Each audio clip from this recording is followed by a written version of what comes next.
Students, आज मैं 3D geometry के सब इम्पॉर्टेंट पीवाईक्यूज लेकर आया हूँ 3 और 5 मार्क के। एग्जाम में 99% चांसेस हैं कि इस टाइप के क्वेश्चंस पूछे जाएं। मैंने सारी वैरायटी कवर की है यहाँ पर, जो जो क्वेश्चंस वो पूछ सकते हैं 3 और 5 नंबर में। ठीक है, तो वीडियो पूरा देखना। ठीक है, सारे क्वेश्चंस बहुत इंपॉर्टेंट है और इस टाइप के क्वेश्चंस तुम करके जाना एग्जाम से पहले। इन सारे क्वेश्चंस की प्रैक्टिस स्टार्ट करते हैं। Question number 1, show that the lines intersect, also find the point of intersection.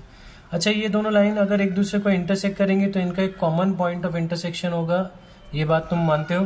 ठीक है, ये कॉमन पॉइंट ऑफ इंटरसेक्शन जो होगा वो दोनों लाइन पर होगा। ठीक है, तो दोनों लाइन को सेटिस्फाई करेगा। ठीक तो सबसे पहले हमें क्या करना है, इस पॉइंट ऑफ इंटरसेक्शन पहले तो पता करना है कि इंटरसेक्ट करते हैं कि नहीं। तो सबसे पहले हम क्या करेंगे, इन दोनों लाइंस पर एक आर्बिटरी पॉइंट के कोऑर्डिनेट्स निकाल लेंगे। मतलब x plus 1/3, y plus 3/5 and z plus 5/7, इसको हम k के इक्वल कर देते हैं और x y z की वैल्यू निकाल लेते हैं। वो हमारे इस लाइन पर कोई भी आर्बिटरी पॉइंट के कोऑर्डिनेट कहलाएंगे। तो x इक्वल्स टू हो जाएगा 3k-1, y हो जाएगा 5k-3 और z हो जाएगा 7k-5।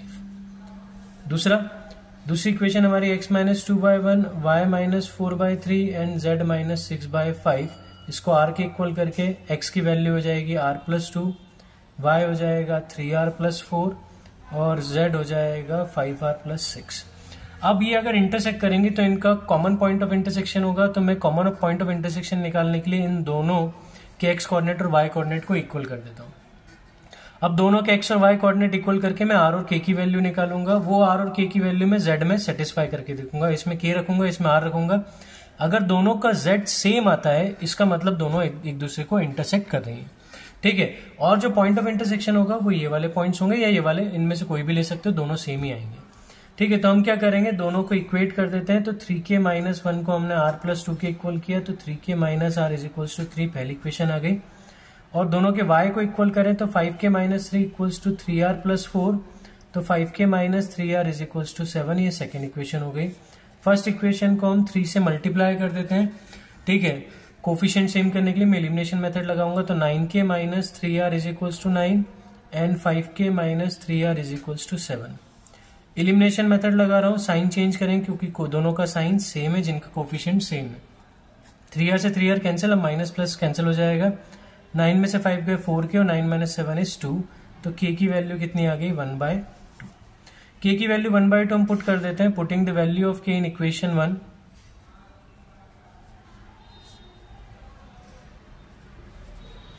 ठीक है, तो 3k की value 1/2 minus r equals to 3, तो 3/2 minus 3 is equals to r हो जाएगा। एलसीएम ले तो -6 प्लस 3 इज -3/2 हो जाएगा हमारा r। तो r की वैल्यू कितनी आएगी, -3/2। अब देखो हम क्या करेंगे, z is equals to 7k-5 में हम k की वैल्यू रख देते हैं 1/2। एलसीएम ले तो 7 - 10/2 दैट इज -3/2।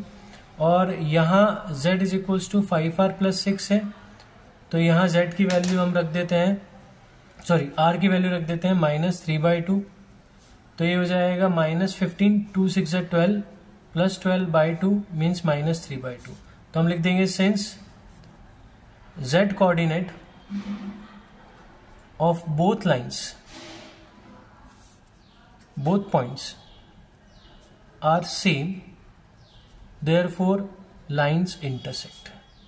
लाइन क्या करेंगी, इंटरसेक्ट करेंगे। अब पॉइंट ऑफ इंटरसेक्शन क्या होगा, पॉइंट ऑफ इंटरसेक्शन इज, तो x 3k-1 है, k की वैल्यू 1/2 रख दें। एलसीएम लेंगे तो ये 1/2 आएगा, तो हमारा x कितना आएगा, 1/2।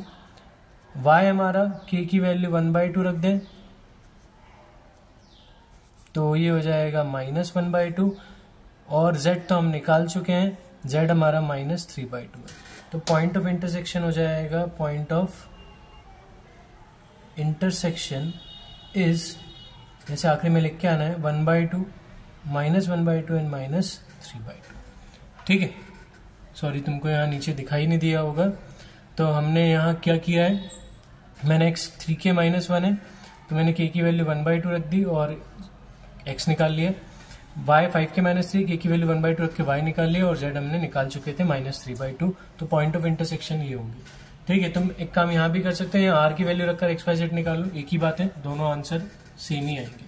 ठीक है, क्योंकि ये दोनों लाइन इंटरसेक्ट कर रही हैं तो इनका पॉइंट ऑफ इंटरसेक्शन सेम होगा। आगे बात कर, find the vector equation of line passing through point and perpendicular to both lines. ठीक है, तो देखो ये हमारे पास एक लाइन है जो दो लाइंस के क्या है, परपेंडिकुलर है। ठीक है, अब देखो ये दोनों पैरेलल होंगी जरूरी नहीं है, पर मैं एक 3D में डायग्राम बना नहीं सकता हूं, तो मैं इन दोनों को अभी पैरेलल लेकर ये तुम्हें समझाने की कोशिश कर रहा हूं कि ये लाइन जो हमें निकालनी है, जो 2 1 3 से पास हो रही है, वो दोनों लाइंस के परपेंडिकुलर है। अच्छा 3D है, तो 3D में जरूरी नहीं है दोनों लाइंस पैरेलल हो भी सकती हैं। कब होंगी, जब इनके डायरेक्शन रेशियोज प्रोपोर्शनल होंगे। यहाँ प्रोपोर्शनल नहीं है मतलब ये पैरेलल नहीं है, समझाने के लिए मैंने डायग्राम बनाया है तुम लोगों को, ये पैरेलल हो जरूरी नहीं है। ठीक है, अब देखो ये दोनों लाइंस के परपेंडिकुलर है लाइन। ठीक है, तो देखो क्या करना है, हम बात करते हैं। हम मान लेते हैं, लेट सॉल्यूशन लिखते हैं, let the direction ratios of, ठीक है, line be A B C. Direction ratio हमने क्या मान ली, एबीसी मान लिए। अब since given line, sorry given नहीं, required line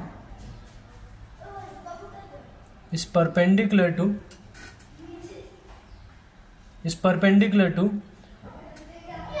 the lines x minus 1 by 1, y minus 2 by 2 and z minus 3 by 3। ठीक है, therefore क्या होगा,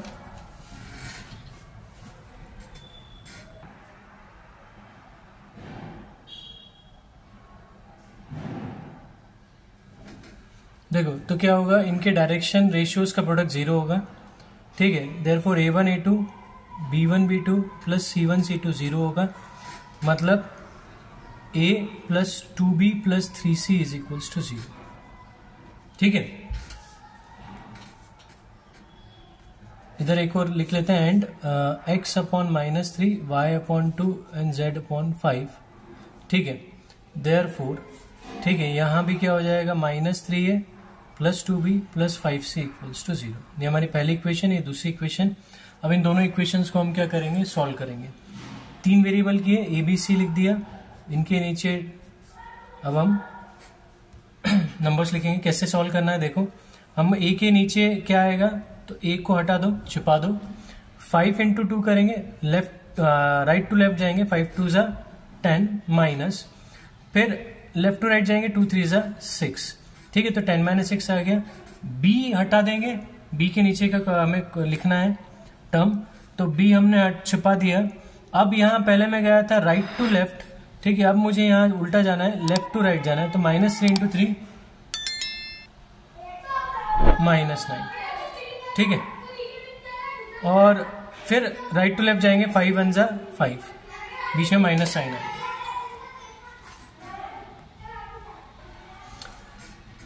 अब c के नीचे की टर्म लिखने के लिए वही c को छुपा देंगे, इस बार वापस वही राइट टू लेफ्ट जाएंगे, 2 1 ज़ा 2, और -3 into 2 इज -6, तो माइनस ऑफ -6, तो a by 4, b by -14 and c by -+ 2 + 6 8 हो जाएगा। So direction ratios of required line are proportional to R 4 - 14 8। ठीक है, अब हमें क्या निकालनी है, वेक्टर इक्वेशन निकालनी है। तो हमारा ए वेक्टर क्या हो जाएगा, इधर लिख देते हैं, वेक्टर इक्वेशन ऑफ लाइन। तो ए वेक्टर हमारा होगा, किस पॉइंट से पास हो रहा है, 2 1 3 से, तो इसके पोजीशन वेक्टर 2i + j + 3 के हो जाएंगे।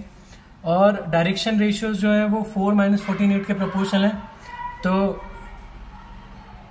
बी वेक्टर हमारा जाएगा 4i - 14j + 8 के। ठीक है, तो इक्वेशन हो जाएगी r = a + λb। a की वैल्यू हमारी है 2i + j + 3 के, ए वेक्टर हमारा ये है, प्लस λb हमारा हो जाएगा 4i - 14j + 8 के। ठीक है, is the required equation of line. ठीक है, तो हमारी लाइन की रिक्वायर्ड इक्वेशन होगी। आगे बढ़ते हैं, अगला क्वेश्चन करें। Find the coordinates of foot of perpendicular drawn from the point two the line. देखो हमारे पास ये पॉइंट है 5, 7, 3, इसको P ले लेते हैं। यहां से मैंने एक परपेंडिकुलर ड्रॉप किया, किस पर, इस लाइन पर। लाइन क्या है, x minus 15/3, y minus 29/8 and z minus 5/-5। ठीक है, तो इस पर मैंने परपेंडिकुलर ड्रॉप किया। मुझे इस परपेंडिकुलर के फुट के कोऑर्डिनेट निकालने, मतलब क्यू के कोऑर्डिनेट निकालने। ठीक है, सबसे पहले हम क्या करेंगे तो कोऑर्डिनेट्स ऑफ क्यू अगर मुझे निकालना है, कोऑर्डिनेट्स ऑफ क्यू आर, तो मैं क्या करूंगा, ये जो हमारी इक्वेशन है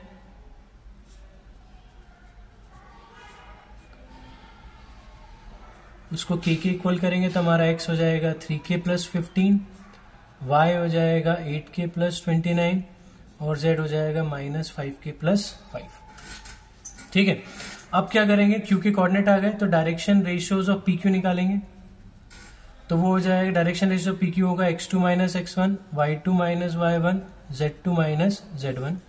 तो हमारा x2 माइनस x1 मतलब 3k plus 15 minus 5, 3k plus 15 minus 5, comma 8k plus 29 minus 7, comma minus 5k plus 5 minus 3, that is ये हो जाएगा 3k plus 10, comma 8k plus 22 minus 5k plus 2। अब देखो, since PQ is perpendicular to given line, भाई given line के perpendicular है, therefore A1 A2 plus B1 B2 plus C1 C2 क्या होगा, 0। ठीक है, अच्छा परपेंडिकुलर को ऑर्थोगोनल भी बोलते हैं। कभी ऑर्थोगोनल टर्म देकर कुछ पूछा हो तो ऑर्थोगोनल का मतलब परपेंडिकुलर होता है, कंडीशन यही लगानी है। तो हमारा हो जाएगा 3 into 3k plus 10 plus 8 into 8k plus 22 and minus 5k plus 2। ठीक है, फटाफट सॉल्व करते हैं। 9k plus 30, 64k plus 8 to 16, 176 plus 25k minus 10 is equals to 0। ठीक है, तो 64 प्लस 9 ये हमारा हो जाएगा 73, 73 प्लस 25 98। ठीक है, और 176 प्लस 20, 30 माइनस 10 इज 20, तो ये हो जाएगा 196 इज इक्वल्स टू 0। ठीक है, तो यहाँ 98k is equals to minus 196 हो जाएगा। ठीक है, तो k इक्वल्स टू 196 बाय 98, तो 98 2 जा 196 होगा, तो k की वैल्यू आ जाएगी माइनस। अच्छा, k हमारा माइनस 2 आ गया, तो हमारे फुट ऑफ परपेंडिकुलर कोऑर्डिनेट्स क्या होंगे, तो coordinates of the foot of perpendicular is, ठीक है, x equals to 3k plus 15, k की वैल्यू हम माइनस 2 रख दें, तो 15 माइनस 6 इज 9, y हमारा होगा 8k प्लस 29, माइनस 2 रख दें, तो 29 माइनस 16 इज 13 एंड z हमारा है माइनस 5k प्लस 5, k की वैल्यू माइनस 2, तो 10 प्लस 5 इज 15। ठीक है, तो कोऑर्डिनेट क्या हो जाएंगे 9, 13, 15। ठीक, क्लियर। तो इस क्वेश्चन को इस तरह से करना है। इसमें एक और क्वेश्चन टाइप का पूछते हैं कि इस पॉइंट की इमेज के कोऑर्डिनेट निकालना है। तो देखो, ये अगर मिरर का काम कर रहा लाइन, तो इसकी इमेज और ऑब्जेक्ट मिरर से क्या होंगे, बराबर डिस्टेंस पे होंगे। तो क्यू के कोऑर्डिनेट तो हमें निकालने ही पड़ेंगे। क्यू के कोऑर्डिनेट निकालने के बाद हम सेक्शन फॉर्मूला से आर के कोऑर्डिनेट्स निकाल लेंगे। ठीक है, आगे बढ़ते हैं। नंबर 4 हमारा है find the value of P so that the lines are perpendicular to each other. Also find the equation of line passing through 3 to -4 and parallel to L1। L1 के पैरेलल एक लाइन की equation निकालनी है जो इस point से पास हो रहा है। सबसे पहले इसे स्टैंडर्ड फॉर्म में करते हैं। स्टैंडर्ड फॉर्म हमारा जो है लाइन का वो होता है x minus x1 by a, y minus y1 by b and z minus z1 by c। ये हमारा स्टैंडर्ड फॉर्म। ठीक है, सॉल्व करते हैं। तो यहां से मैं माइनस कॉमन ले लूं और माइनस कॉमन लेके नीचे ले जाऊं तो x माइनस 1/-3 हो जाएगा। यहां से मैं 7 कॉमन ले लूं क्योंकि y का कोफिशिएंट 1 चाहिए मुझे, तो 7 कॉमन लेके डिवाइड में ले जाऊं तो y माइनस 2/p/7 हो जाएगा। ये 7 मैंने कॉमन लिया और डिवाइड में ले गया, तो 7 कॉमन लिया तो 14 की जगह क्या बचेगा था 2 और z माइनस 3/2। ठीक है, ये हमारी लाइन L1 हो गई। लाइन L2 को भी हम क्या करेंगे, स्टैंडर्ड फॉर्म में लेकर आएंगे, -7 कॉमन लेके डिवाइड में ले जाएं तो x माइनस 1/-3p/7 हो जाएगा। -7 डिवाइड में ले गए, y माइनस 5/1 एंड यहां से माइनस कॉमन लो तो z माइनस 6/-5। अब देखो, since both lines are perpendicular, since L1 and L2 are perpendicular, therefore a1 a2 plus b1 b2 plus c1 c2 क्या होगा 0। अच्छा, a1 कितना है -3, b1 हमारा p/7 और c1 हमारा 2, a2 हमारा -3p/7, b2 हमारा 1 और c2 हमारा -5। पुट कर देते हैं। अच्छा, यहाँ परपेंडिकुलर की जगह ऑर्थोगोनल भी दे सकते हैं, तो ऑर्थोगोनल का मतलब भी यही होता है परपेंडिकुलर। अब पुट कर दें तो -3 into -3p/7 plus p/7 into 1 plus 2 into -5 is equals to 0। तो 9p/7 plus p/7 -10 is equals to 0। यहाँ 7 एलसीएम लिया, 9p प्लस p और -10 को उधर ले गए तो +10। ठीक है, तो 10p/7 इज इक्वल्स टू 10, 10 से 10 कैंसिल, p की वैल्यू आ गई 7। p हमारा 7 आ गया, तो हमारी लाइन L1 क्या हो जाएगी, x minus 1/-3, y minus 2/7/7 that is 1। ठीक है, और z माइनस 3/2। अब देखो तो इक्वेशन ऑफ लाइन निकालनी है। इक्वेशन ऑफ लाइन, सॉरी यहां तुम्हें दिखा नहीं होगा, 9p प्लस p 10p हो जाएगा, 10 से 10 कैंसिल हो जाएगा, तो p/7 equals to 1, p/7 equals to 1, तो p की वैल्यू क्या आ जाएगी 7 आ जाएगी। ठीक है, अब इस लाइन के पैरेलल इक्वेशन निकालनी। Equation of line parallel to line L1 passing through 3 2 -4, ठीक है, विल बी, ठीक है, x minus x1/a, y minus y1/b and z minus z1/c। Here x1 is equals to 3 है, y1 2 है और z1 -4 है। a हमारा देखो ये इस लाइन के पैरेलल है L1 लाइन के, तो उसके डायरेक्शन रेशियो और इसके डायरेक्शन रेशियो सेम होंगे या प्रोपोर्शनल होंगे, तो a -3 b1 और c 2 हो जाएगा। तो सो इक्वेशन क्या हो जाएगी, x minus 3/-3, y minus 2/1 and z plus 4/2। बीच में माइनस आता है तो यहाँ माइनस माइनस प्लस हो जाएगा। ये हमारी इक्वेशन आ गई। ठीक है, तो क्वेश्चन इजी था। हमने सबसे पहले क्या करा, डायरेक्शन रेशियोज प्रोडक्ट करके 0 के इक्वल करके हमने p की वैल्यू निकाली। p आ गया तो लाइन L1 के डायरेक्शन रेशियो आ गए, तो उस लाइन की इक्वेशन हमें निकालनी थी जो इस L1 लाइन के पैरेलल है। तो हमने क्या किया भाई, इस लाइन के पैरेलल तो इसके डायरेक्शन रेशियो जो लाइन हमें निकालनी है वो दोनों के डायरेक्शन रेशियो सेम होंगे। पॉइंट हमें दिया हुआ, इक्वेशन में पुट करके हमने निकाल लिया। अगला क्वेश्चन करते हैं, question number 5, find the angle between the lines. ठीक है, इन लाइंस के बीच में एंगल निकालना है, ये भी काफी इंपॉर्टेंट क्वेश्चन है। सबसे पहले इसे स्टैंडर्ड फॉर्म में करते हैं। 2 और 3 का एलसीएम होता है 6, तो हम पूरी इक्वेशन को 6 से डिवाइड कर देते हैं। तो ये 2 3 हो जाएगा, 3 2 तो x/3, y/2 एंड z/-6। ठीक है, हमारा a1 हो जाएगा 3, b1 हो जाएगा 2 और c1 हो जाएगा -6। ठीक है, दूसरी इक्वेशन 6 और 4, इन दोनों का एलसीएम कितना होगा, 12 होगा। तो पूरी इक्वेशन को हम 12 से डिवाइड कर देते हैं। तो 12 से डिवाइड किया, 6 2 4 3 तो x/2 y/-12 and z/-3। Minus को मैं नीचे ले गया। a2 हमारा 2 होगा, b2 हमारा -12 और c2 हमारा -3 होगा। अब एंगल बिटवीन टू लाइंस का फॉर्मूला है cos theta equals to a1 a2 plus b1 b2 plus c1 c2 upon under root a1 square plus b1 square plus c1 square, a2 square plus b2 square plus c2 square. तो a1 हमारा 3 है, a2 हमारा 2 है, plus b1 हमारा 2 है, b2 हमारा -12 है, और c1 हमारा -6 है और c2 हमारा -3 है।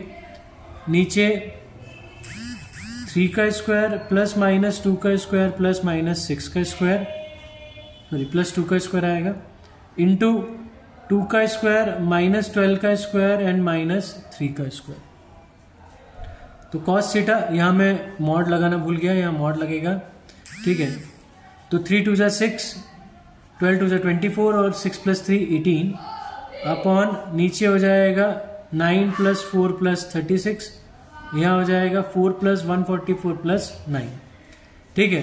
18 + 6 is 24, तो ऊपर हो जाएगा 24 - 24 और नीचे 49 और यहाँ आ जाएगा 13 + 144 157, ठीक है। ऊपर 0 आ रहा है तो cos थीटा हमारा क्या आ जाएगा 0, तो एंगल कितना होगा 90 डिग्री, या तुम π/2 भी लिखकर आ सकते हो, ठीक है। हम π/2 भी लिखकर आ सकते हैं। आगे इंपॉर्टेंट क्वेश्चन है बहुत, ठीक है। Find the shortest distance between the lines, इन दोनों लाइंस के बीच की शॉर्टेस्ट डिस्टेंस हमें निकालनी है। सबसे पहले हम बात करें, हमारी जो लाइन है उसका वेक्टर फॉर्म होता है a + λb। तो फर्स्ट इक्वेशन की अगर हम बात करें तो हमारा a1 जो होगा वो होगा 4i - j, और b1 जो होगा वो होगा i + 2j - 3k। यहाँ अगर हम बात करें हमारा a2 होगा i - j + 2k, और b2 हमारा होगा 2i + 4j - 5k। अब मुझे पता करना है कि ये पैरेलल तो नहीं है, क्योंकि हमारे पास दो लाइंस होते हैं, एक पैरेलल और एक स्क्यू। तो चेक करना है कि पैरेलल है कि नहीं है।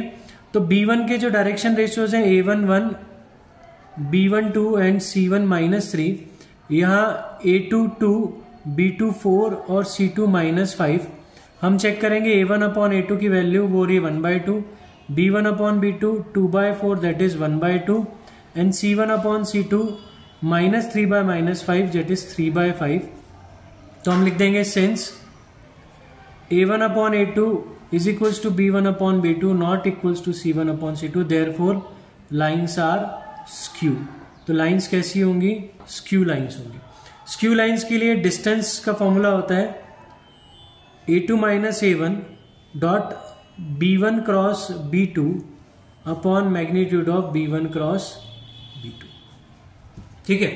तो सबसे पहले हम a2 - a1 निकाल लें। तो a2 - a1 हमारा होगा i - j + 2k - 4i - j।